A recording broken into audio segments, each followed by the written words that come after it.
During an interview today with Fox Business's Maria Bartiromo, the president said he does not want to send U.S. soldiers there. We're not going into Syria. But when I see people using horrible, horrible chemical weapons, which they agreed not to use under the Obama administration, but they violated it. They said they got rid of them. Hey, look, what I did should have been done by the Obama administration a long time before I did it. And you would have had a much better, I think Syria would be a lot better off right now than it has been. But today, Secretary of State Rex Tillerson said that Syrian President Bashar al-Assad must go. It's clear to all of us that the reign of the Assad family is coming to an end. But the question of how that ends and the transition itself could be very important, in our view, to the durability, the stability inside of a unified Syria.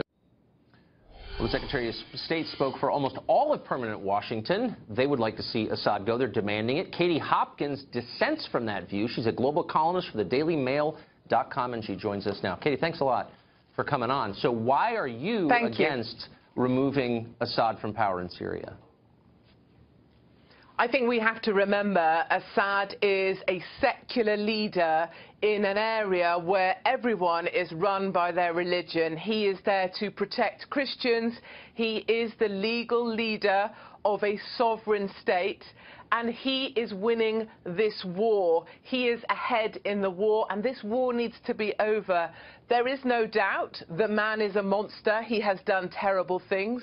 But I would always say you need to choose your monsters. We saw from the disastrous triumph of the Arab Spring what happens when you depose a leader, but there's no one there to take his place. And we also saw just this week what happens to Coptic Christians in Egypt when there's no one there actively defending them. Under Assad, women had the vote, women could drive, and Christians are protected. I think we just need to focus on who the real enemy is, and the real enemy is ISIS. Women could drive. There were basically, at least compared to life under ISIS, some liberal Western freedoms, recognizable Western freedoms under Assad, appalling though he is. Why then aren't liberals in the West calling for the preservation of his regime, or at least it's confusing to me why they're so certain he should be killed? I think there's a curious thing that says he's a monster, he's hurt his own people. This civil war's been going on for 6 years, 800,000 people died or misplaced or displaced from their homes.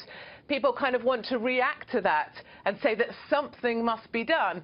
And I think we could agree that something has been done. Trump's been very clear now, if you cross my red lines, I mean it. But I'm really pleased to hear that Trump said we're not going to go into Syria. There aren't going to be boots on the ground. There appears to be a kind of climbing down from that position.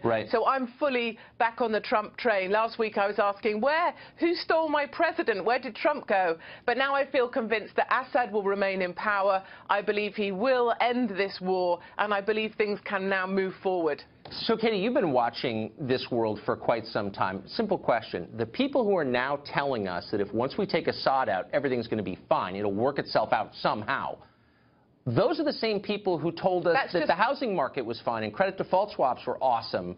Has there been anything that you've seen that that group of people has predicted correctly in the world in, say, the past 10 years?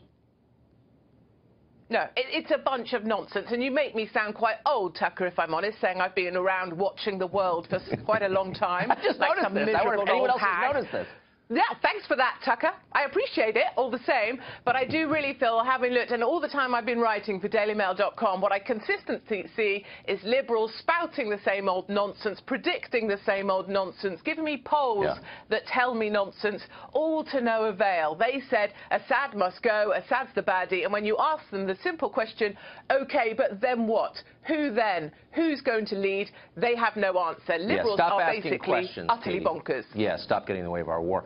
OK, really quickly, closer to where you are in London, there was a big fire that burned down most of a migrant camp in Dunkirk, France. There we have pictures of it on the screen. A fight apparently broke out between Kurdish and Afghan migrants. How bad is it? It looks bad. What do you know about this? Yeah, I mean, well, we say it looks bad. I had a suspicion early days that maybe they burnt it down because they couldn't get 4G. You know, that's what we come to expect from migrants if they aren't treated in the way that they've become to anticipate they should be. I spent some time in Calais in the migrant camp there because I wanted to see what it was really like. And within 2 hours of being there, the migrants were trying to break through the fence to get onto the trucks to England. My photographer was mugged, his equipment was stolen. We were bundled into a shipping container for our own protection and had to be taken in the back of a transit out of the camp. The thing I learnt while I was there is that whilst these migrants arrive, they are not one group. Those old animosities, those old hatreds, that division from back home, they bring it with them. The Afghans don't speak to the Eritreans don't speak to the Somalis don't speak to the Kurds. And the same at Dunkirk, it was the Kurds that were setting fire to the huts, going in, throwing oil over the stoves, and that's why that camp has burnt down. So they bring these problems to themselves. We make a mistake when we call them migrants because they're not a homogenous whole. They are still rival factions. Not the France we remember from junior year abroad. Katie, thanks a lot for joining us.